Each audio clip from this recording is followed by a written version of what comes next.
പുതിയ വിളിച്ചൊന്നൊരു പടം സൽദാച്ചിട്ടുണ്ട്. നല്ലൊരു അതിനകത്ത് ആദ്യമായിട്ട് ഞാൻ ഇപ്പോൾ എല്ലാവരും പറയുന്നത് സ്ത്രീയെ കൊണ്ട് അയ്യപ്പ ഭക്തിഗാനം പഠിച്ചത്.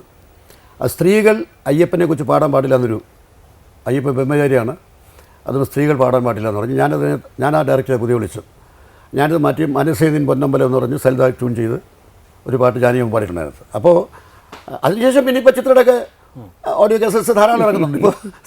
ഇപ്പോൾ സ്ത്രീകൾ പാടി ധാരാളം പാട്ടുകൾ ഇറങ്ങിയിട്ടുണ്ട്. പക്ഷേ ആദ്യമായിട്ട് സിനിമയിൽ ഒരു സ്ത്രീ ഒരു അയ്യപ്പ കീർത്തനം പാടുന്നതിനകത്താണ്. ഇപ്പോൾ എനിക്കൊരു കാര്യം പറയാനുള്ളത്, എനിക്ക് ഇത്രയും നേരം ധൈര്യമായിട്ട് ഇപ്പോൾ തമിഴ് സാറിന് മുമ്പിൽ ഇപ്പോൾ ഞാനിരുന്ന് സംസാരിക്കുന്നു എന്നുള്ളതൊക്കെ സത്യമാണ്. പക്ഷേ സാറിനെ പേടിയാണ് ഉള്ളുകൊണ്ട് പണ്ട് പോലെ. പെട്ടെന്ന് ദേഷ്യം വരും സാർ. പക്ഷെ നമുക്കറിയാം ദേഷ്യം എന്ന് പറയുന്നത് സ്നേഹമുള്ളതുകൊണ്ടാണ് ദേഷ്യപ്പെടുന്നത് എന്നുള്ള അറിയാം. എൻ്റെ ഒരു ജീവിതത്തിലെ ഒരു പ്രധാനപ്പെട്ട സംഭവം എന്ന് പറഞ്ഞാൽ, എൻ്റെ കല്യാണത്തിന് വന്ന അപൂർവം ചലച്ചിത്ര രംഗത്തുള്ള ആളുകളിൽ മൂകാംബിക ക്ഷേത്രത്തിലായിരുന്നു സാറ് എൻ്റെ കല്യാണത്തിന് വന്നിട്ടുണ്ട്. എന്തായാലും എനിക്ക് രണ്ട് തരത്തിലും എന്താണ്, കാരണം വനിത എൻ്റെ സിനിമയിൽ അഭിനയിച്ചിട്ടുണ്ട്. ഞാൻ ഡയറക്റ്റ് ചെയ്ത സിനിമയിൽ എൻ്റെ പ്രൊഡ്യൂസർ സിനിമ വനിത അഭിനയിച്ചിട്ടുണ്ട്, കൃഷ്ണനെ അഭിനയിച്ചിട്ടുണ്ട്. ഇരട്ടിമധുരം എൻ്റെ പടത്തിൽ എൻ്റെ മകൻ്റെ ജ്യേഷ്ഠനായിട്ട് അഭിനയിച്ചിട്ടുണ്ട്. വിളിച്ചു വിളി കേട്ട് അഭിനയിച്ചിട്ടുണ്ട്. കണ്ണൻ്റെ ബ്രദറായിട്ട് ഞാൻ അഭിനയിച്ചിട്ടുണ്ട്. ഇരട്ടിമധുരത്തിൽ എൻ്റെ മകൻ്റെ ജ്യേഷ്ഠൻ. പിന്നെ ഒരു കാര്യം കൂടി ഉണ്ട് സാർ, അത് വളരെ ലൈറ്റായിട്ട് പറയേണ്ടതാണോ എന്ന് എനിക്കറിയില്ല. കാരണം സാധാരണ കല്യാണം കഴിഞ്ഞ നടികളാണല്ലോ അഭിനയം നിർത്തുന്നത്. ഇത് എൻ്റെ കല്യാണത്തിന് തൊട്ട് മുമ്പ് അവസാനം ഞാൻ അഭിനയിച്ച സാറിൻ്റെ സിനിമയാണ് യുവജനോത്സവം. അതിനുശേഷം ഞാൻ സിനിമ അഭിനയിച്ചിട്ടില്ല. യുവജനോത്സവത്തിലെ നല്ലൊരു കഥാപാത്രം, നല്ലൊരു കഥാപാത്രം. അതിനൊരു പിന്നെ അഷ്ടപതി പാടിയിട്ടുണ്ട്. കൃഷ്ണൻ്റെ രവീന്ദ്രൻ മ്യൂസിക്കിൽ കൃഷ്ണൻ പാടിയിട്ടുണ്ട്. ഇപ്പോൾ നമ്മുടെ കൂടെയുള്ളത് LR ഈശ്വരി. അയല പൊരിച്ചതുണ്ട്, കരിമീൻ വറുത്തതുണ്ട്, അയല പൊരിച്ചതുണ്ട്, കരിമീൻ വറുത്തതുണ്ട്, കൊടംപുളിയിട്ട് വെച്ച നല്ല ചെമ്മീൻ കറിയുണ്ട്, തുമ്പപ്പൂ നിറമുള്ള ചെറുമണി ചോറുണ്ട്, തുമ്പപ്പൂ നിറമുള്ള ചെറുമണി ചോറുണ്ട്, ഉപ്പിലിട്ട മാങ്ങയുണ്ട് ഉണ്ണാൻ വാ മച്ചുണ്ണൻ, ഉപ്പിലിട്ട മാങ്ങയുണ്ട് ഉണ്ണാൻ വാ മച്ചുണ്ണനെ, അയല പൊരിച്ചതുണ്ട്, കരിമീൻ വറുത്തതുണ്ട്, കൊടംപുളിയിട്ട് വെച്ച നല്ല ചെമ്മീൻ കറിയുണ്ട്. അർജുന മാഷ്, ദേവരാജ മാഷ്, സലീൽ ചൗധരി, ദക്ഷിണാമൂർത്തി. ഇനി അടുത്തത് MS വിശ്വനാഥൻ തമ്പി സാർ കോമ്പിനേഷനെ കുറിച്ചാണ്. എങ്ങനെയാണ് നിങ്ങൾ ഒരുമിക്കുന്നത്? ഞാനും വിശ്വേട്ടനും കൂടെ ഒരുമിക്കുന്നത് ലങ്കാദഹനം എന്ന പടത്തിലാണ്. അതും KP കൊട്ടാരക്കര നിർമ്മിച്ച സിനിമയാണ്, ശശികുമാർ സാർ സംവിധാനം ചെയ്ത. ലങ്കാദഹനത്തിലാണ് ആദ്യമായിട്ട് ഞങ്ങൾ ഒരുമിക്കുന്നത്. പക്ഷേ അതിനു മുമ്പ് തന്നെ വിശ്വേട്ടനെ എനിക്കറിയാം. എങ്ങനെയെന്ന് പറഞ്ഞു കഴിഞ്ഞാൽ ഞാൻ കുട്ടിക്കാലത്ത് മുതലേ പാട്ടുകൾ കേൾക്കുന്ന ആളാണ്. അപ്പോൾ വളരെ പണ്ട് എൻ്റെ കുട്ടിക്കാലത്ത് ലില്ലി എന്നൊരു പടം വന്നിട്ടുണ്ട്. ആ ലില്ലി മലയാള പടത്തിൽ സത്യനും BS സരോജ അഭിനയിച്ച പടമാണ്. അതിൽ വിശ്വനാഥ രാമൂർത്തിയാണ് മ്യൂസിക്. അത് വിശ്വേട്ടന് പോലും അറിയില്ല, ഓർമ്മയില്ല. ഇപ്പോൾ അടുത്ത കാലത്ത് പാലക്കാട്ട് സ്വരലയ വിശ്വേട്ടനൊരു സ്വീകരണം കൊടുത്തിരുന്നു. അപ്പോൾ അതിൽ ഞാനാണ് വിശ്വേട്ടനെക്കുറിച്ചുള്ള ഇൻഡയറക്റ്റ് സ്പീച്ച് ചെയ്തത്. അപ്പോൾ ഞാൻ ഈ പാട്ട് പാടിയപ്പോൾ വിശ്വേട്ടൻ അത്ഭുതപ്പെട്ടു പോയി. അത് ഈ പാട്ട്, അതിൽ ലില്ലി എന്ന പടത്തിലെ ഒരു പാട്ട് ഞാൻ പാടാം. ഓടി ഓടി ഓടി വന്നു ഒന്നാമൻ തിര വന്നു, ഒന്നാമൻ തിര തന്നിലുണ്ടൊരു പുന്നാര പുതുചന്ദ്രൻ, കണ്ടു കണ്ടു കണ്ടു വന്നു രണ്ടാമൻ തിര വന്നു, രണ്ടാമൻ തിര തന്നിലുണ്ടൊരു കണ്ടാമിന്നണ ചന്ദ്രൻ. ഇത് വിശ്വേട്ടൻ മലയാളത്തിൽ ആദ്യം ട്യൂൺ ചെയ്ത പാട്ടാണ്. ഇത് പാടിയത് ആരാണെന്ന് കേട്ടാൽ അത്ഭുതപ്പെടും. ഒരു കൊമേഡിയൻ പട്ടം സദനില്ലായിരുന്നു. പട്ടം സദനും പീലിയിലും കൂടെ ഈ പാട്ട് പാടിയിരിക്കും. അപ്പോൾ ഇത് ഞാൻ പാടി. അപ്പോൾ അത് ഓഡിയൻസ് ഭയങ്കരമായിട്ട് വിശ്വേട്ടൻ അന്തം വിട്ടു. വിശ്വേട്ടൻ ഇതൊക്കെ നീ എങ്ങനെ അറിഞ്ഞു, ഈ പാട്ടൊക്കെ എങ്ങനെ ഓർക്കുന്നു? അതായത് വിശ്വേട്ടൻ ആദ്യമായി മ്യൂസിക് ചെയ്ത പടം ശരിക്കും പറഞ്ഞാൽ മലയാള പടം തന്നെയാണ്, തമിഴ് പടമല്ല, ജനോബയാണ്. അത് ജനോബ എം ജി രാമേന്ദ്രൻ നായകനായി രചിച്ച ആദ്യത്തെ മലയാള ചിത്രവും തമിഴ് ചിത്രവും ഡബിൾ വെർഷനായിരുന്നു. തിരുവനന്തപുരത്തുകാരനായ EP ഈപ്പനാണ് ഇത് പ്രൊഡ്യൂസ് ചെയ്തത്. കന്യാമറിയത്തിനെ കുറിച്ചുള്ളൊരു പാട്ടാണ് ആദ്യമായിട്ട് മ്യൂസിക് ചെയ്തിരിക്കുന്നത്. ആ പാട്ട് ഞാൻ നമ്മുടെ പാടിയായിരുന്നു. അപ്പോൾ അത് കഴിഞ്ഞ് ലങ്കാധരം ചെയ്യുന്ന സമയത്ത് ഈ പറഞ്ഞതുമാതിരി തന്നെ ഇപ്പോൾ സലിതായുടെ കാര്യം പറഞ്ഞ പോലെ വിശ്വേട്ടൻ എന്നെ അറിഞ്ഞൂടാ, മറ്റേ അറിയാം, ഭാസ്കർ മാഷയും പയലാനറിയാം. അപ്പോൾ ഞങ്ങൾ ഏർക്കാട് വെച്ചിട്ടാണ്, ഏർക്കാടെന്ന് വിശ്വേട്ടൻ ഒരു വീടുണ്ടായിരുന്നു, ഏർക്കാട് മക്കളൊക്കെ അവിടെ പഠിക്കുകയാണ്. അപ്പോൾ ഏർക്കാട് വെച്ചാണ് കമ്പോസിങ് നടന്നത്. അപ്പോൾ അവിടെ ചെന്നപ്പോൾ എന്നോട് ചോദിച്ചു, ഞാൻ മെട്ട് തരാം, മെട്ടെന്ന് വെച്ചാൽ ട്യൂൺ, ഞാൻ മെട്ട് തരാം, മെട്ട് അനുസരിച്ച് എഴുതാമെന്ന് ചോദിച്ചു. അപ്പോൾ ഞാൻ പറഞ്ഞു മെറ്റനുസരിച്ച് എഴുതാം, പക്ഷേ അപ്പോൾ അതിനു മുമ്പ് ഞാൻ കനുഘോഷ് എന്ന് പറഞ്ഞിട്ട് ഒരാളിൻ്റെ സലീൽ ചൗധരിയുടെ അസോസിയേറ്റ് കൽവശ പടം ഞാൻ വർക്ക് ചെയ്തിട്ടുണ്ട്. നിൻപദങ്ങളിൽ നിൻപദങ്ങൾ നൃത്തമാടും എന്ന സ്വപ്നജാലം ഒരു അത് പക്ഷേ പടം ഇറങ്ങിയിട്ടില്ല. പക്ഷേ പാട്ട് ഞാൻ ചെയ്തിട്ടുണ്ട്. ചെയ്തിട്ടുണ്ട് അല്ല ആ സമയത്ത് നിൻപദങ്ങൾ നൃത്തമായിട്ട് എന്ന് പറഞ്ഞാൽ ഞാൻ ആദ്യമായിട്ട് ട്യൂൺ വെച്ച് ചെയ്ത പാട്ട് ജീവിതത്തിൽ ആദ്യമായി ട്യൂൺ വെച്ച് ചെയ്ത പാട്ട് നിൻപദങ്ങൾ നൃത്തമായിട്ട് എൻ്റെ സ്വപ്നജാലം എന്നുള്ള പാട്ട്. അപ്പോൾ അവിടെ ചെന്നപ്പോൾ ഞാൻ പറഞ്ഞു മലയാളത്തിൽ നമുക്ക് കവിതയ്ക്ക് കുറച്ച് പ്രാധാന്യം കൊടുക്കുന്ന ഭാഷയാണ് മലയാളം. അപ്പോൾ പറഞ്ഞു എനിക്ക് മലയാളം ശരിക്കും അറിഞ്ഞുകൂടാ, ഞാൻ 3-4 ക്ലാസ് പഠിച്ചിട്ടുള്ളൂ. അപ്പോൾ മലയാളത്തിൽ എഴുതിയാൽ നീ പെരിയ ലെറ്റർ എഴുതി കൊടുക്കില്ല, വലിയ അക്ഷരത്തിൽ എഴുതി തരാമെങ്കിൽ ഞാൻ നോക്കാമെന്ന് പറഞ്ഞു. അങ്ങനെ ഞാൻ ഒരു വലിയ കടലാസെടുത്ത് ഈശ്വരൻ ഒരിക്കൽ മാത്രം ഒരു വരി വളരെ വലുതായിട്ട് വിരുന്നിന് പോയി രാജകൊട്ടാരത്തിൽ വിളിക്കാതെ അങ്ങനെ എഴുതി. ആദ്യം അത് വിശ്വട്ടന് അന്നത്തെ ഒരു തമിഴ് ടൈപ്പ് പാട്ടുണ്ട് വെച്ച് ഫാസ്റ്റ് നമ്പർ ഈശ്വരൻ ഒരിക്കൽ വിരുന്നിനു പോയി രാജകൊട്ടാരത്തിൽ വിളിക്കാതെ ഈ ടൈപ്പിലാണ് ചെയ്തത്. അപ്പോഴും ഞാൻ പറഞ്ഞില്ല നമുക്ക് കുറച്ചുകൂടെ മലയാളത്തിൽ വെച്ച് മെലഡി സ്ലോ മെലഡി പാട്ടുകളാണ് കൂടുതൽ ഇഷ്ടപ്പെടുന്നത്. അപ്പോൾ മെലഡിയാണോ അങ്ങനെയാണോ? അപ്പം തന്നെ ഇട്ടതാണ് ഇപ്പോൾ നമ്മൾ കേൾക്കുന്ന ഈശ്വരൻ ഒരിക്കൽ വിരുന്നിന് പോയി രാജകൊട്ടാരത്തിൽ വിളിക്കുക എന്നുള്ള പാട്ട് പെട്ടെന്ന് ഇട്ട പാട്ടാണ്. ശ്രീകുമാരൻ തമ്പി സാറിനെ ഞാൻ ആദ്യമായിട്ട് നേരിൽ കാണുന്നത് 86-ലാണെന്നാണ് എൻ്റെ ഓർമ്മ.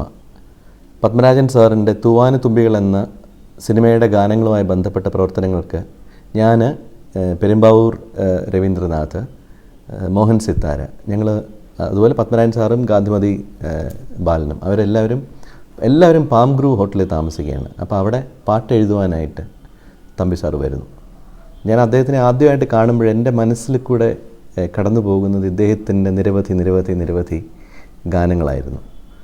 കാരണം ഞാൻ ഉൾപ്പെടുന്ന സംഗീത വാസനയുള്ള ഒരു തലമുറയെ അവരെ പാട്ടുകാരാക്കിയ നിരവധി ഗാനങ്ങളുണ്ട്. പാട്ട് അവർ പലരും എഴുതി, പാട്ട് കമ്പോസ് ചെയ്ത് അങ്ങനെ മനോഹരങ്ങളായ ശബ്ദങ്ങളിലൂടെ പുറത്തു വന്ന് ഞങ്ങളെ പാട്ടുകാരാക്കിയ കുറേ പാട്ടിലുണ്ട്. ഈ പാട്ടിലെല്ലാം എൻ്റെ മനസ്സിലൂടെ അലയടിക്കുകയായിരുന്നു. ശ്രീകുമാരൻ തമ്പി സാറിൻ്റെ പഴയ പാട്ടിനെക്കുറിച്ച് പെട്ടെന്ന് ഒരൊറ്റ എരിപ്പിന് പാടാൻ പറഞ്ഞാൽ നിർത്താതെ പാടാനായിട്ടുള്ള എത്രയോ പാട്ടുകൾ എൻ്റെ ഓർമ്മയിൽ നിന്ന് ചകഞ്ഞെടുക്കാൻ പറ്റും. എത്ര സുന്ദരി എത്ര പ്രിയങ്കരി എൻ്റെ ഹൃദയേശ്വരി ഒരു പാട്ട്. പൊൻവേയിൽ മണിക്കച്ചയഴിഞ്ഞു വീണു സ്വർണ്ണ പീതാംബരമുലഞ്ഞു വീണു ഹൃദയ സരസിലെ പ്രണയപുഷ്പമേ ഇനിയും നിൻ കഥ പറയൂ നീലനിശീധിനി നിൻമണിമേടയിൽ നിദ്രാവിഹീനയായി നിന്നു എൻ മന്ദഹാസം ചന്ദ്രികയായെങ്കിൽ എന്നും പൗർണമി വിടർന്നേനി എൻ സ്വപ്നരേണുക്കൾ രത്നങ്ങളായെങ്കിൽ അങ്ങനെ തുടങ്ങി നിരവധി ഗാനങ്ങൾ. ഞാൻ ഈ പാടിയതെല്ലാം പ്രണയഗാനങ്ങളുടെ പട്ടികയിൽ ഉൾപ്പെടുന്നതാണ്. യാദൃശ്ചികമാണെന്ന് തോന്നുന്നു. ഞാൻ പാടുന്നതും അദ്ദേഹത്തിന് വേണ്ടി ആദ്യമായിട്ട് അദ്ദേഹത്തിൻ്റെ രചനയിൽ ആദ്യമായിട്ട് പാടുന്നതും ഒരു പ്രണയഗാനമാണ്. ഏതാണ്ട് 25 വർഷങ്ങൾക്കിപ്പുറവും അത് പാട്ടിഷ്ടമുള്ളവർ മൂളുമ്പോൾ വല്ലാത്തൊരു അനുഭൂതിയാണ് ഉണ്ടാവുന്നത്. ഒന്നാം രാഗം പാടി ഒന്നിനെ മാത്രം തേടി വന്നുവല്ലോ ഇന്നലെ നീ വടക്കുന്നാഥൻ്റെ മുമ്പിൽ പാടുവതും രാഗം നീ തേടുവതും രാഗമ ദേവനു മനോരാഗിയാം അമ്പലപ്രാവി. ഈ പാട്ടുമായിട്ട് ബന്ധപ്പെട്ട നിരവധി ഓർമ്മകൾ എനിക്കുണ്ട്. ഒരു നീണ്ടൊരിടവേളയ്ക്ക് ശേഷമാണ് വീണ്ടും സിനിമയിലേക്ക് അദ്ദേഹം തിരിച്ചു വരുന്നത്. അപ്പോൾ പത്മരാജൻ സാർ അദ്ദേഹത്തിൻ്റെ ഒരു വിദൂര ബന്ധവും കൂടിയുണ്ട്. എന്തോ സംസാരത്തിനിടയിൽ പെട്ടെന്ന് പത്മരാജൻ സാറുമായിട്ടൊരു അസ്വാരസ്യം ഉണ്ടാവുകയും തമ്പി സാർ അപ്പം തന്നെ പിണങ്ങി വെളിയിലിറങ്ങിപ്പോവുകയും ചെയ്തു. പിന്നെ എനിക്ക് ഓർമ്മയുണ്ട് പത്മരാജൻ സാറും പെരുമ്പാവൂർ രവിചേട്ടനും എല്ലാവരും കൂടെ വീട്ടിൽ ചെന്ന് അദ്ദേഹത്തെ അനുനയിപ്പിച്ചിട്ട് തിരിച്ച് അദ്ദേഹത്തെ കൂട്ടിക്കൊണ്ടുവരികയായിരുന്നു. അടുത്ത് ഞാൻ അദ്ദേഹത്തിന് പാടുന്ന ഗാനം എന്ന് പറയുന്നത് ഇളയരാജ സാറിൻ്റെ പത്മരാജൻ സാറിന് എൻ്റെ സിനിമയിലെ ഉണരുമീ ഗാനം ഉരുകുമെന്നുള്ളം ഈ സ്നേഹലാളനം നീ നീന്തും സാഗരം. ഈ പാട്ടുമായിട്ട് ബന്ധപ്പെട്ടും എനിക്ക് ധാരാളം മറക്കാനാവാത്ത സ്മരണകളാണുള്ളത്. അവിടെയും ഒരു ചെറിയ പ്രശ്നമുണ്ടായി. ഞങ്ങൾ ആദ്യം ഒരു കാറിൽ പത്മരാജൻ സാറും ഗാന്ധിമതി ബാലേട്ടനും ഞാനും എല്ലാവരും ഇളയരാജ സാറിനെ കാണാനായിട്ട് വന്നു. പക്ഷേ ശ്രീമാൻ തമ്പി സാറ് കുറച്ച് ലേറ്റായിപ്പോയി. അപ്പോൾ അന്ന് തെന്നിന്ത്യയിലെ ഏറ്റവും തിരക്കേറിയ സംഗീത സംവിധായകനാണ് ഇളയരാജ സാറ്. അദ്ദേഹത്തിന് അന്ന് വലിയ സെക്യൂരിറ്റിയൊക്കെ ഉണ്ട്. തമ്പി സാറ് വളരെ ലേറ്റ് ആവുകയും വെളിയിൽ വരികയും അവിടെ നിന്ന് തമിഴൻ സെക്യൂരിറ്റിക്ക് ഇത് ആരാണ് ഏതാണെന്നൊന്നും അറിഞ്ഞൂടാ, തമ്പി സാറിനെ തടഞ്ഞു നിർത്തുകയും ചെയ്തു. അപ്പോൾ അദ്ദേഹം ഉറക്കെ അവിടെ നിന്ന് വഴക്കുണ്ടാക്കി. നിനക്കറിയാം, തമിഴിൽ പറയണം, നിനക്കറിയാമോ ഇയാൾ എൻ്റെ സിനിമയിൽ ഗിറ്റാർ വായിച്ചിട്ടുണ്ട്. ബഹളം എന്തോ നടക്കുന്നു എന്നറിഞ്ഞ് രാജാ സാറിൻ്റെ അടുത്ത് ആരോ എന്ന് പറയും. രാജാ സാറ് വരികയും പിന്നെ ഞങ്ങൾ കാണുന്ന രാജാ സാറെ കയ്യിൽ പിടിച്ച് അദ്ദേഹത്തിൻ്റെ അകത്തേക്ക് കൊണ്ടുവരികയും ചെയ്യുന്നതാണ്. പ്രത്യേകിച്ച് ഒരു വിട്ടുവീഴ്ചയ്ക്കും തയ്യാറല്ലാത്ത ഒരു മനോഭാവമാണ് തമ്പി സാറിൻ്റെ. പക്ഷേ അതിനകത്ത് ഭയങ്കര ഒരു വല്ലാത്തൊരു വാല്യൂസ് ഉള്ള ഒരു മനുഷ്യനാണ് അദ്ദേഹം. വളരെ സ്നേഹമുള്ള ഒരു പ്രകൃതമാണ് അദ്ദേഹത്തിന്. പക്ഷെ അത് അറിയണമെങ്കിൽ അദ്ദേഹത്തെ അടുത്ത് ഇടപഴകിയാൽ മാത്രമേ സാധിക്കുള്ളൂ. പെട്ടെന്ന് നമ്മൾ അദ്ദേഹത്തെ കാണുകയും പരിചയപ്പെടുകയൊക്കെ ചെയ്യുമ്പോൾ ഒരു നിഷേധിയാണെന്ന് തോന്നി. പക്ഷെ നമ്മൾ വളരെ വിലപിടിപ്പുള്ള എന്ന് കരുതുന്ന പല കാര്യങ്ങളും ഹൃദയത്തിൽ സൂക്ഷിക്കുന്ന ഒരു വ്യക്തിയാണ് തമ്പി സാറ്.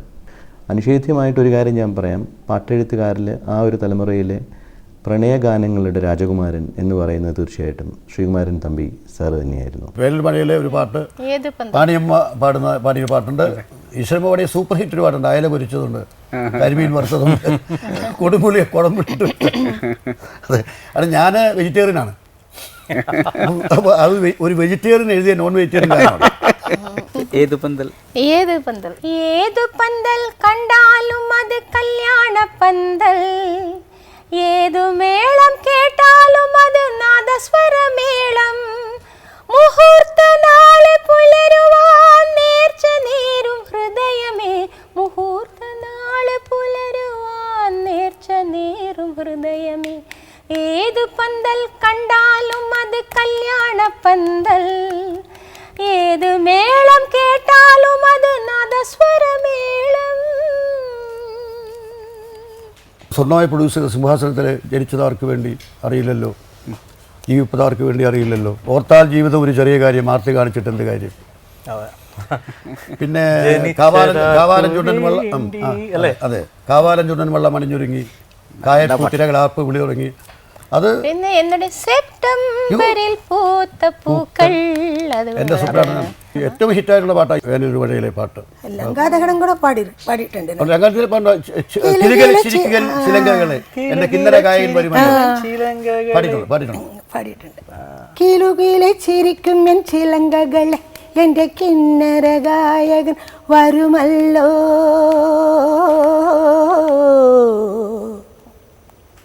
സംഗീതം ചൊരിയും എൻ ചിലങ്കകളെ എൻ്റെ ശൃംഗാര ഗന്ധർവൻ വരുമല്ലോ,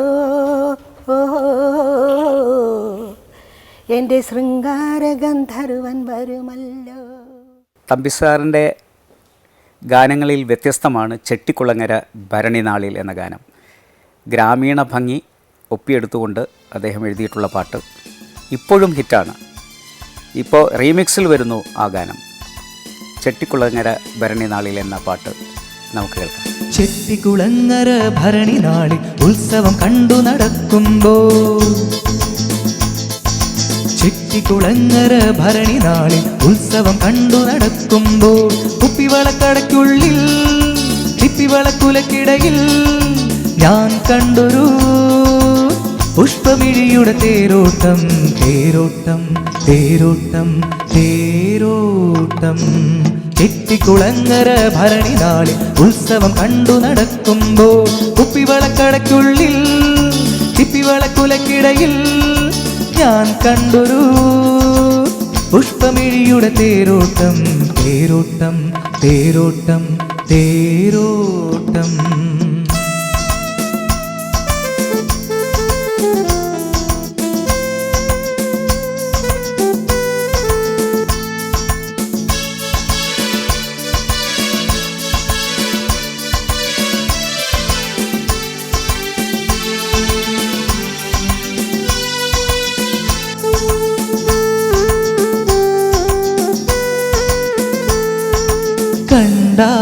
കണ്ടാലവളൊരു തണ്ടുകാരി, മിണ്ടിയാൽ തല്ലുന്ന കോപക്കാരി, കണ്ടാലവളൊരു തണ്ടുകാരി, മിണ്ടിയാൽ തല്ലുന്ന കോപക്കാരി, ഓമൽ കുളിർമാറിൽ സ്വർണവും ഉള്ളത്തിൽ ഗർവവും ചൂടുന്ന സ്വത്തുകാരി, അവളെന്റെ മൂളിപ്പാട്ടേറ്റു പാടി അതു കേട്ടു ഞാനും മറന്നു പാടി, അവളെന്റെ മൂളിപ്പാട്ടേറ്റു പാടി അതു കേട്ടു ഞാനും മറന്നു പാടി, പ്രണയത്തിൻ മുന്തിരി തോപ്പൊരു നാൾ കൊണ്ട് കരമൊഴിവായി പതിച്ചു കിട്ടി. ഓഹോ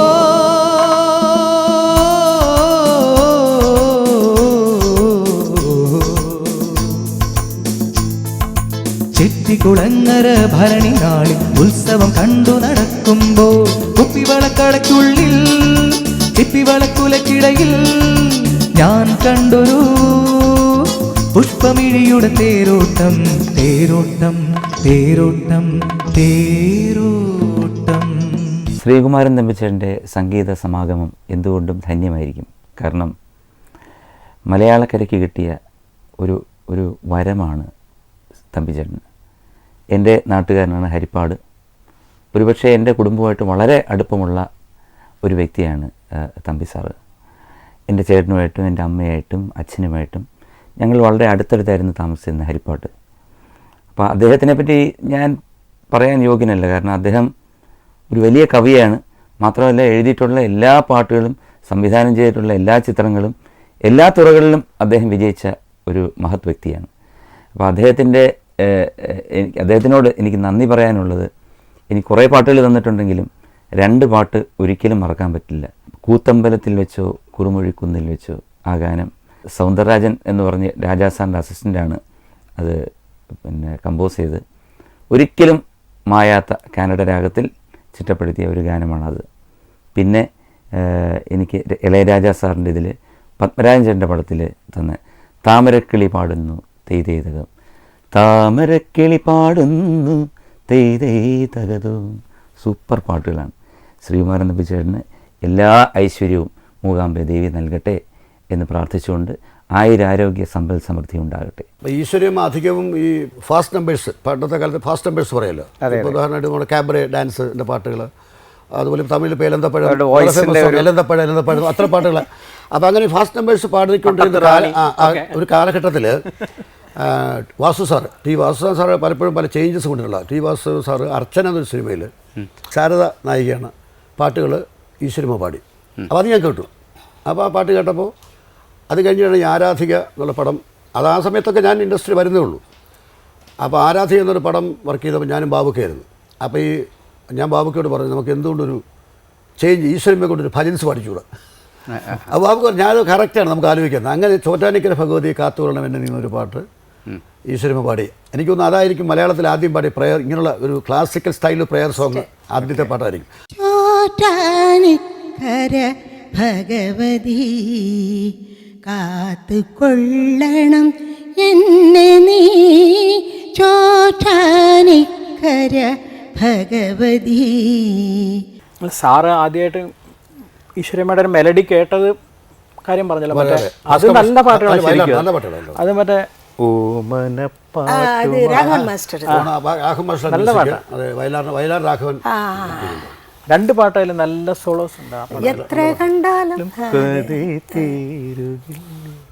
എത്ര കണ്ടാലും കൊതി തീരുകില്ലെനിക്ക്, എത്ര കണ്ടാലും ഈ ചിത്രം, ഹർഷ കുതൂഹലം പീലി വിടർത്തുമി ഹംസദമയന്തി ചിത്രം, എത്ര കണ്ടാലും എത്ര കണ്ടാലും കൊതി തീരുകില്ലെനിക്ക്, എത്ര കണ്ടാലും ഈ ചിത്രം.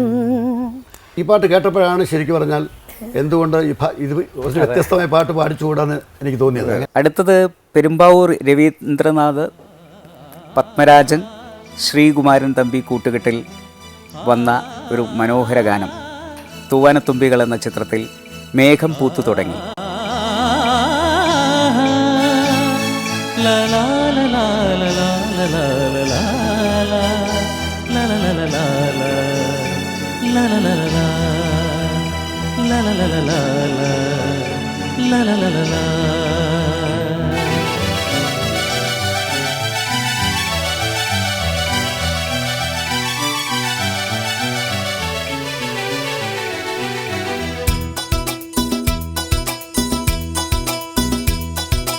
മേഘം പൂത്തു തുടങ്ങി മോഹം പെയ്തു തുടങ്ങി മേദിനി കേട്ടു നെഞ്ചിൽ പുതിയൊരു താളം. മേഘം പൂത്തു തുടങ്ങി മോഹം പെയ്തു തുടങ്ങി മേദിനി കേട്ടു നെഞ്ചിൽ പുതിയൊരു താളം.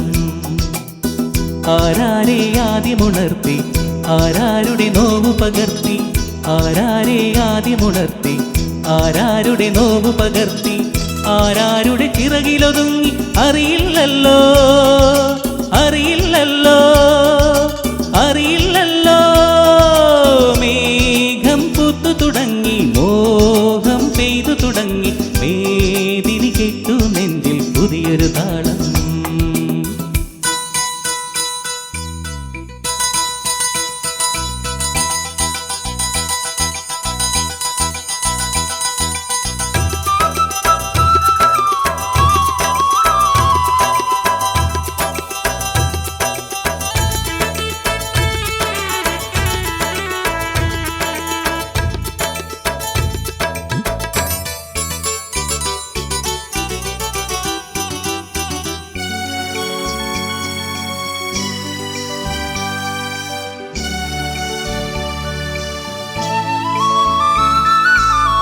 എരിവേനൽ ചൂടിൻ്റെ കഥയാകെ മറന്നു ഒരു ധന്യബിന്ദുവിൽ കാലമലിഞ്ഞു.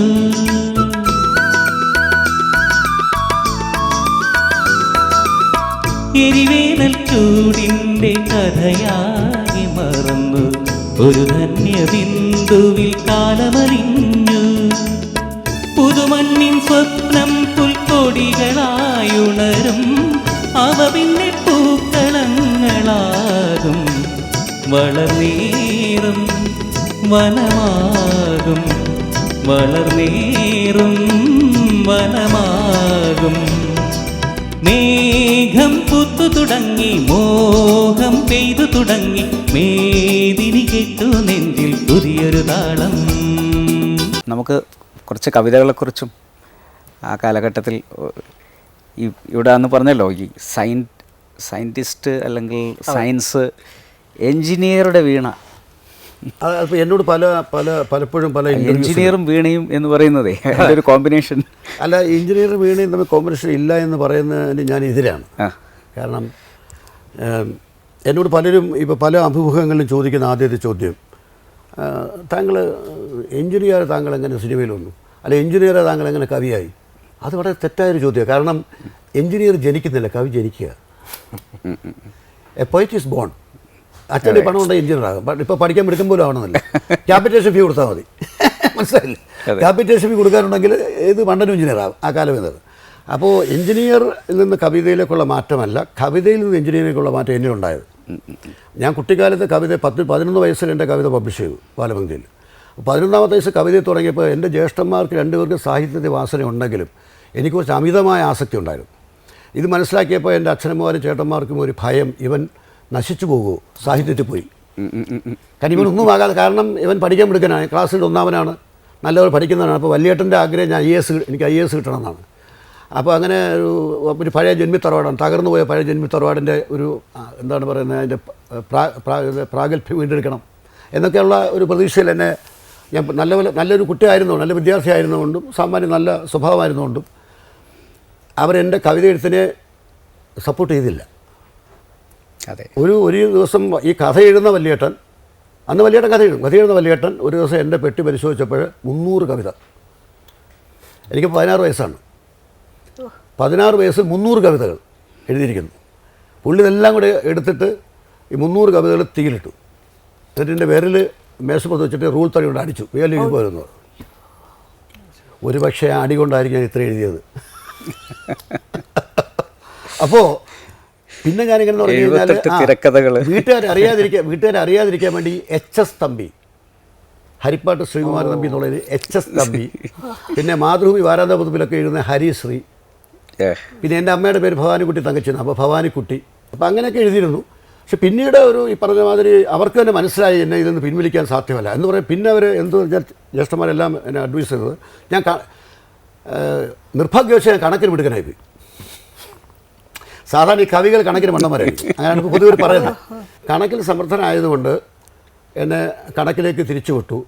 പക്ഷേ പ്രീ ഡിഗ്രി കഴിഞ്ഞപ്പോൾ അന്ന് ഇപ്പോഴത്തെ പോലെ എൻട്രൻസ് എക്സാം, പ്രീ യൂണിവേഴ്സിറ്റി, ഞങ്ങൾ പ്രീ യൂണിവേഴ്സിറ്റിക്കാരാണ്. പ്രീ ഡിഗ്രി ഇൻ്റർമീഡിയറ്റ് കഴിഞ്ഞ് പ്രീ ഡിഗ്രി ഇടയ്ക്ക് ഒരു പ്രീ യൂണിവേഴ്സിറ്റി ഉണ്ടായിരുന്നു. 11 വർഷം SLC, പിന്നെ 1 വർഷം PUC, പിന്നെ 3 വർഷം ഡിഗ്രി, അങ്ങനെയാണ്. അപ്പോൾ എനിക്ക് PUCക്ക് കഴിഞ്ഞ പ്രീ പ്രൊഫഷണലിൽ എനിക്ക് മാർക്ക് കുറവായിരുന്നു. അപ്പോൾ എനിക്ക് എനിക്ക് ഭാഗ്യമായി തോന്നി. കാരണം വെച്ചാൽ എഞ്ചിനീയറിംഗ് പോകണ്ട എന്നുള്ള സന്തോഷത്തിൽ BSc BA മലയാളത്തിൽ ചെയ്യാൻ ശ്രമിച്ചു ഞാൻ. അപ്പോൾ എൻ്റെ ആഗ്രഹം ഇപ്പോൾ ONV പോലെ തിരുവനന്തപുരം പുതുശ്ശേരി പോലൊക്കെ മലയാളം MA പാസ്സായിട്ട് മലയാള ഭാഷാ പണ്ഡിതനാവുക എന്നൊക്കെയായിരുന്നു ആഗ്രഹം. അപ്പോൾ അങ്ങനെ ഞാൻ മലയാളം BA ചേട്ടൻ പറഞ്ഞു മലയാളം BA ഒന്നും വേണ്ട, മാത്തമാറ്റിക്സ് എടുത്താൽ മതി. അപ്പോൾ മാത്തമാറ്റിക്സ് സബ്സിഡറി ആയിട്ട് എടുത്ത് ഞാൻ BSc പഠിക്കുന്നു ആലപ്പുഴ ഡിസ്ട്രിക്ട് കോളേജ്. അപ്പോൾ അന്നും എന്നെ ചിന്തിപ്പിച്ചത് കവിതയിലൂടെയാണ് ഞാൻ മാത്തമാറ്റിക്സ് പഠിച്ചത്. അപ്പോൾ ഇപ്പോൾ പാട്ടുകളിൽ തന്നെ പ്രയോഗിച്ചിട്ടുണ്ട് ധാരാളം പാട്ടുകളിൽ. ഞാൻ ഇതിപ്പോൾ എൻ്റെ ഏറ്റവും വലിയ ഇപ്പോൾ സുഖമൊരു ബിന്ദു, ദുഃഖമൊരു ബിന്ദു, ബിന്ദുവിൽ നിന്നും ബിന്ദുവിലേക്ക് ഒരു പെൻഡുലമാടുന്നു. അപ്പം പെൻഡുലം എന്ന വാക്ക് പ്രയോഗിച്ചപ്പോൾ അർജുന മാഷ് എന്നെ എൻ്റെ അടുത്ത് ചോദിച്ചു, അർജുന മാഷ് ഈ പെൻഡുലം എന്നൊക്കെ പറഞ്ഞാൽ ആൾക്ക് മനസ്സിലാവും? നമ്മൾ മനസ്സിലാകുന്നവർക്ക് മനസ്സിലാവും. കാരണം പെൻഡുലത്തിന് പകരം എനിക്ക് മലയാള വാക്കില്ല. എന്ത് പറയും, ഞാൻ ഉത്തോലകം എന്ന് പറയും. മലയാളത്തിൽ പെൻഡുലം എന്നുള്ളതിന് ഇപ്പോൾ നമ്മുടെ നാഴികമണിയിൽ ആടുന്നതാണ് പെൻഡുലം.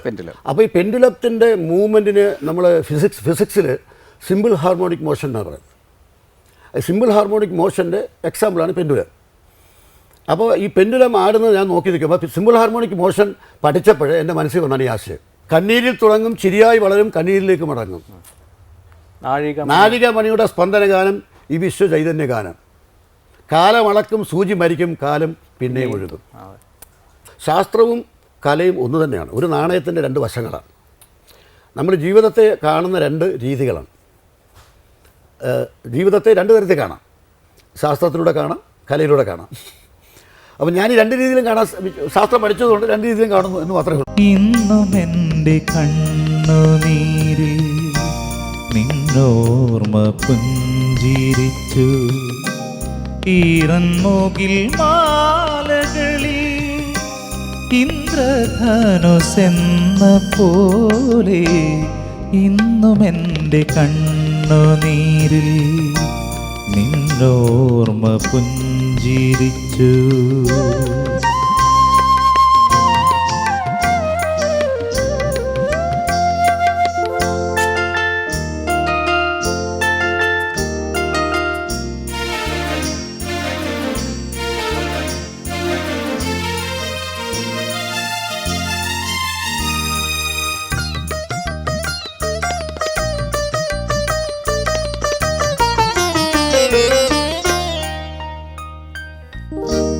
സ്വർണ്ണമല്ലി നൃത്തമാടും നാളെയുമീ പൂവനത്തിൽ തെന്നൽ കൈ ചേർത്തു വയ്ക്കും പൂക്കൂന പൊൻപണം പോ നിൻ പ്രണയ പൂക്കനിഞ്ഞ പൂമ്പൊടികൾ ചിറകിലേന്തി എൻ്റെ ഗാനപ്പൂത്തുമ്പികൾ നിന്നധരം തേടി വരും.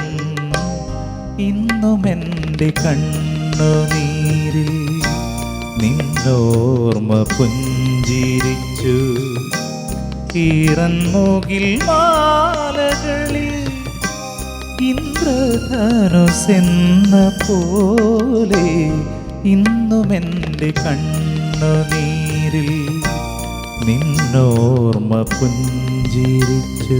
മിസ്റ്റർ മുനീർ കേട്ട് കാണാം. ബാബുക്ക MS ബാബുരാജിയുടെ പറഞ്ഞതിൻ്റെ പാട്ടാണ് മാലേയമണിയും രാവിൽ. ലളിതഗാനമാണ്, പക്ഷെ വളരെ ഹിറ്റാണ് പാട്ട്. മാലേയമണിയും രാവിൽ രാവിൽ മയങ്ങി ഞാൻ നിലാവിൽ. മാലേയമണിയും മാറിൽ രാവിൽ മയങ്ങി ഞാൻ നിലാവിൽ. അപ്പോൾ അതിനകത്ത് നിൻ്റെ ഹൃദയസ്പന്ദം അന്നൊരു മന്ത്ര സംഗീതമായി ഒഴുകി. നിൻ്റെ ഹൃദയസ്പന്ദനം, ആ പ്രണയത്തിൻ്റെ ആ ഒരു മൂർച്ഛന്യാവസ്ഥയിൽ നിൻ്റെ ഹൃദയസ്പന്ദം പോലും ഒരു മന്ത്ര സംഗീതമായിട്ട് ഒഴുകി. അനുതാപ ചലനം പോലൻ ഹൃദയം അതിൻ്റെ ചരണം പാടി എന്നാണ്. അപ്പോൾ പാട്ടിൻ്റെ പല്ലവി അനുപല്ലവി ചരണം എന്നിങ്ങനെ നമ്മൾ പാട്ടിനെ വിഭജിക്കുന്നുണ്ടല്ലോ, പല്ലവി അനുപല്ലവി ചരണം. അപ്പോൾ നിൻ്റെ ഹൃദയസ്പന്ദനം എന്നൊരു മന്ത്രസംഗീതമായി ഒഴുകി അനുതാപ ചലനം പോലൻ ഹൃദയം അതിൻ്റെ ചരണം പാടി. ഈ അനുതാപ ചലനം പ്യുവർ സയൻസാണ്, സിമ്പത്തറ്റിക് വൈബ്രേഷൻ. ഫിസിക്സിലെ ഒരു ഭാഗമാണത് സിമ്പത്തറ്റിക് വൈബ്രേഷൻ എന്ന് പറയും. സിമ്പതി എന്ന് പറഞ്ഞാൽ അനുകമ്പ, സഹതാപം, അനുതാപം. അപ്പോൾ സിമ്പത്തറ്റിക് വൈബ്രേഷൻ ചലനം. അപ്പോൾ ആ സിമ്പത്തറ്റിക് വൈബ്രേഷൻ എന്നുള്ള ഫിസിക്സ് ടേം എടുത്തിട്ട് ഞാൻ അനുതാപ ചലനമാക്കി. അപ്പോൾ അനുതാപ ചലനം പോലെ ഹൃദയം അതിൻ്റെ ചരണം പാടി. നിൻ്റെ ഹൃദയസ്പന്ദം ഒരു സംഗീതമായപ്പോൾ ഞാൻ അതിൻ്റെ ചരണമായി മാറി. അതിൽ അപ്പുറം പ്രണയമില്ല. പുതിയ സയൻസിൽ ഇപ്പോൾ രാമചന്ദ്രൻ ന്യൂറോ സയൻറ്റിസ്റ്റ് അദ്ദേഹം പറയുന്നത് ട്വിൻ ബ്രെയിൻ ഉണ്ടെന്നാണ്. നമ്മുടെ ബ്രെയിനിൻ്റെ ചില അംശങ്ങൾ ചിലപ്പോൾ തമ്പിസാറിൻ്റെ തലയിലുണ്ടാവും, ട്വിൻ ബ്രെയിനായിട്ട് ഉണ്ടാവും. അപ്പോൾ എന്നിലുള്ള വികാരം അവിടെയും പ്രകടമാകുമെന്നാണ് പറയുന്നത്. അല്ല, അത് തന്നെ ഈ സിമ്പത്തറ്റിക് വൈബ്രേഷൻ. അതിപ്പോൾ നമ്മളിപ്പോൾ ഈ എൻ്റെ ആ നിമിഷത്തിൻ്റെ നിർവൃതിയിൽ MS വിശ്വേട്ടൻ്റെ ഏറ്റവും ഞാൻ എഴുതി വിശ്വേട്ടൻ ഇടം പറഞ്ഞത് ഏറ്റവും നല്ല ഞാൻ സംവിധാനം ചെയ്ത ആദ്യ പടം ചന്ദ്രകാന്തിലെ പാട്ട്, ആ നിമിഷത്തിൻ്റെ നിർവൃതിയിൽ ഞാൻ രാവണിത്തല്ലായി മാറി എന്നുള്ള പാട്ട് ജാനകിയമ്മ പാടിയത്. അതിനകത്ത് ആ ഹൃദയത്തിൻ്റെ പാട്ട് ആ ഹൃദയത്തിൻ്റെ സ്പന്ദനങ്ങൾക്ക് എൻ്റെ താളം പകർന്ന് ഞാൻ നൽകി. ആ നിമിഷത്തിൻ്റെ നിർവൃതിയിൽ ഞാൻ രാവണിത്തല്ലായി മാറി. 1000 ഉന്മാദരാത്രികൾ ഗന്ധമാത്മതളത്തിൽ തുളുമ്പി. അതിന് അവസാനം വരുന്നത് ആ ഹൃദയത്തിൻ്റെ സ്പന്ദനങ്ങൾക്ക് എൻ്റെ താളം പകർന്നു നൽകി. അതായത് ഞാൻ പറയുന്ന സ്പീഡിൽ ആ ഹൃദയം അടിക്കാവൂ. അതെന്തുകൊണ്ടെന്ന് പറഞ്ഞാൽ പ്രണയിക്കുന്ന പെണ്ണിൻ്റെ അടുത്ത് കാമുകൻ വരുമ്പോൾ അവരുടെ ഹാർട്ട് ബീറ്റ് വേഗത കൂടും. ഇതുകൊണ്ടൊക്കെ ആയിരിക്കും സാറിന്റെ പാട്ടുകൾ പലതും വയലാറിന്റെ ആണെന്ന് തെറ്റിദ്ധരിക്കുന്ന പലരും. അത് സയൻസും ഇതൊക്കെ കൂടുന്നുണ്ട്. അല്ല, വയലാറിന്റെ പലർക്കും പല പാട്ടുകളും ഇപ്പൊ ഈവൻ അകലെ അകലെ നീലാകാശം വയലാറിന്റെ ആണെന്ന്. അതിൻ്റെ ഒരു കാര്യമുണ്ട്, നമ്മുടെ ആളുകൾക്ക് നല്ല പാട്ടുകളെല്ലാം വയലാറിൻ്റെ ആണ് എന്നൊരു ധാരണയുള്ള ഒരു വിഭാഗം ആളുകളുണ്ട്. അത് അവരൊക്കെ തെറ്റിദ്ധരിക്കാൻ പറ്റില്ല. കാരണം വെച്ചാൽ വയലാർ രാമവർമ്മ ഒരു കവി മാത്രമായിരുന്നില്ല, അദ്ദേഹം ഒരു ജനകീയ നേതാവായിരുന്നു. ജനകീയ കവിയായിരുന്നു. അപ്പോൾ അദ്ദേഹം ഓരോ ഗ്രാമങ്ങളിലും പോയി പ്രസംഗിക്കുകയും ജനങ്ങളെ ഇടപഴകുകയും ഒക്കെ ചെയ്താണ്. ഞാൻ 26 വയസ്സ് മുതൽ മദ്രാസിൽ താമസിക്കുന്നവനാണ്, ചെന്നൈ നഗരത്തിൽ താമസിക്കുന്നവനാണ് 26 വയസ്സ് മുതൽ. അപ്പോൾ എനിക്ക് ഈ മലയാളികളുമായിട്ട് ഇടപഴകാനോ ഇതുപോലെ ഇപ്പോഴാണ് ഞാൻ വല്ലപ്പോഴും ഈ സീരിയൽ എടുക്കാൻ തുടങ്ങി തിരുവനന്തപുരത്ത് ഒരു വീടുണ്ടായതിനു ശേഷമാണ് ഞാൻ ഈ ഇപ്പോഴും താമസിക്കുന്നത് ചെന്നൈ തന്നെയാണ്. അപ്പോൾ ആളുകളുടെ തെറ്റിദ്ധാരണ മാറ്റാൻ വേണ്ടി പറയും. അപ്പോൾ ഇവിടെ ഞാൻ ഇപ്പോൾ കേരളത്തിൽ വന്നു തുടങ്ങിയ ശേഷമാണ് ഞാൻ ഈ കേരളത്തിലെ സമ്മേളനങ്ങളിലും. അപ്പോൾ ഇവിടെ കവി സമ്മേളനം നടക്കുമ്പോൾ ശ്രീഭാരതി കാണില്ല, കാരണം എനിക്ക് വരാൻ പറ്റില്ല. അതെ. അപ്പോൾ ഞാൻ ഏറ്റവും നല്ല പാട്ട് കഴിച്ച കാലത്ത് പോലും എന്നെ ജനങ്ങൾ കണ്ടിട്ടില്ല.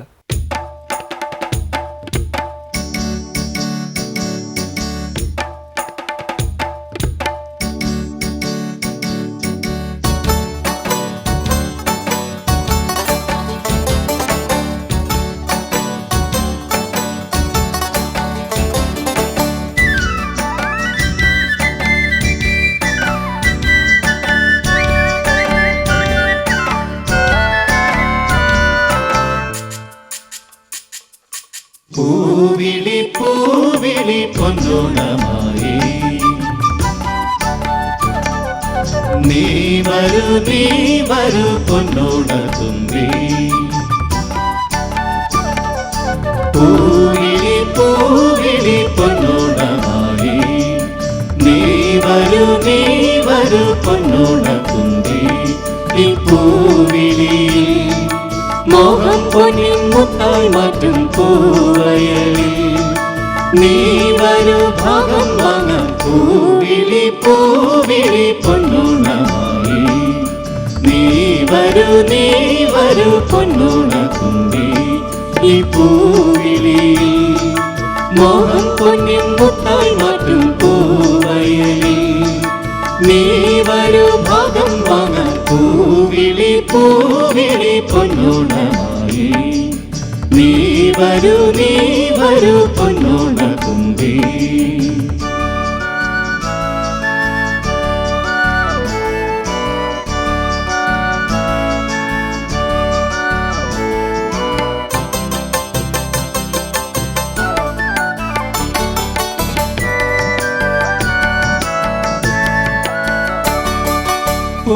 കൊണ്ട് മൂടും പൊന്നിൻ ചിങ്ങത്തിൽ പുല്ലാങ്കുഴൽ കാറ്റത്താടും ചെമ്പാവിൻ പാടം. പൂ കൊണ്ട് മൂടും പൊന്നിൻ ചിങ്ങത്തിൽ പുല്ലാങ്കുഴൽ കാറ്റത്താടും ചെമ്പാവിൻ പാടം. ഇന്നേ കൊയ്യാം നാളെ ചെന്നാലത്തം ചിത്തിര ചോദി. ഇന്നേ കൊയ്യാം നാളെ ചെന്നാലത്തം ചിത്തിര ചോദി. പൊന്നെല്ലിൻ പൊന്മല പൂമുറ്റം തോറും നീ വരൂ പൊന്നോണ തുമ്പി. ഈ പൂവിളിയിൽ മോഹം പൊന്നിൻ മുത്തായി മാറ്റും പൂവയലിൽ. നീ വരൂ ഭാഗം വാങ്ങാൻ പൂവിളി പൊന്നോണമായി. നീ വരൂ പൊന്നോണ തുമ്പി. 26 വയസ്സിൽ സിനിമയിൽ ഗാനരേതാവായി വന്നു. 27 വയസ്സിൽ തിരക്കഥ എഴുതി. 33 വയസ്സിൽ പ്രൊഡ്യൂസർ ഡയറക്ടറായി. അപ്പോൾ സ്വാഭാവികമായിട്ടും ഉണ്ടാകാവുന്ന ഒരു പല മേഖലകളിൽ നിന്നുള്ള എതിർപ്പ്. ഇപ്പോൾ പാട്ടെഴുത്തുകാരനെ മറ്റു പാട്ടെഴുത്തുകാർ മാത്രമേ എതിർക്കുള്ളൂ. അതെ അതെ മനസ്സിലായില്ലേ? അപ്പോൾ തിരക്കഥാകൃത്തിനെ മറ്റു തിരക്കഥാകൃത്തുകൾ മാത്രമേ എതിർക്കുള്ളൂ. ഇപ്പോൾ ഗാനരചയിതാവും തിരക്കഥാകൃത്തും സംവിധായകനും നിർമ്മാതാവും ഒക്കെ ആകുമ്പോൾ എല്ലാവരും എതിർക്കും. അപ്പോൾ അങ്ങനെയുള്ളൊരു നല്ലൊരു ശത്രുപക്ഷത്തെ നേരിടേണ്ടി വന്നുകൊണ്ടുകൂടെ ആയിരിക്കും സംഭവിച്ചത്. അല്ല 3000-ഓളം ഗാനങ്ങൾ, 28ഓളം പടം നിർമ്മിച്ചു, 30ഓളം പടം സംവിധാനം ചെയ്തു, 78 തിരക്കഥകൾ. അപ്പോൾ ഇതൊക്കെ ഒരു ലൈഫ് ടൈമിൽ അപ്പോൾ ഇതൊക്കെ ചെയ്യണമെങ്കിൽ ഒരു പ്രായം മുതൽ തുടങ്ങണ്ടേ? അല്ല, അതുകൊണ്ടല്ല എൻ്റെ ജീവിതത്തിൽ ശരിക്കും പറഞ്ഞാൽ നിങ്ങളിന്ന് കേൾക്കുന്ന എൻ്റെ സൂപ്പർ ഹിറ്റ് ഗാനങ്ങളെല്ലാം 25 വയസ്സിനും 40 വയസ്സിന് ഉള്ള 15 വർഷം കഴിഞ്ഞിട്ടുള്ളത് എല്ലാ സൂപ്പർ ഹിറ്റുകളും. ഈ 40 വയസ്സിന് ശേഷം വളരെ കുറച്ച് കഴിഞ്ഞിട്ടുള്ളൂ. പിന്നെ ഒരു പ്രത്യേക കാലഘട്ടം വന്നപ്പോൾ ഈ സംഘടിതമായ എതിർപ്പിൽ എനിക്ക് സിനിമയിൽ നിന്ന് വിരമിക്കേണ്ടി വരികയും ചെയ്തു. കാരണം ജനങ്ങളോട് നമ്മൾ സത്യം പറയണമല്ലോ. ഞാൻ വിരമിക്കാൻ നിർബന്ധനായി. കാരണം വെച്ച് കഴിഞ്ഞാൽ അന്ന് ഞാൻ തന്നെ വളർത്തിക്കൊണ്ടുവന്നവർ, ഞാൻ തന്നെ മലയാള സിനിമയെ വളർത്തിക്കൊണ്ടുവന്ന ആൾക്കാർ വിതരണക്കാരോട് ശ്രീകുമാരൻ അവിടെ എടുക്കരുതെന്ന് പറയാൻ തുടങ്ങി. ശ്രീകുമാരൻ നമ്മുടെ കാലം കഴിഞ്ഞു. അപ്പോൾ ശ്രീകുമാരൻ്റെ കാലം കഴിഞ്ഞില്ലാന്ന് തെളിയിക്കാൻ എൻ്റെ ആവശ്യമായി തീർന്നു. അപ്പോൾ ഞാൻ മിനി സ്ക്രീനിലേക്ക് വന്നു. ഇപ്പോഴും ഞാൻ മിനി സ്ക്രീനിൽ നിൽക്കുന്നു.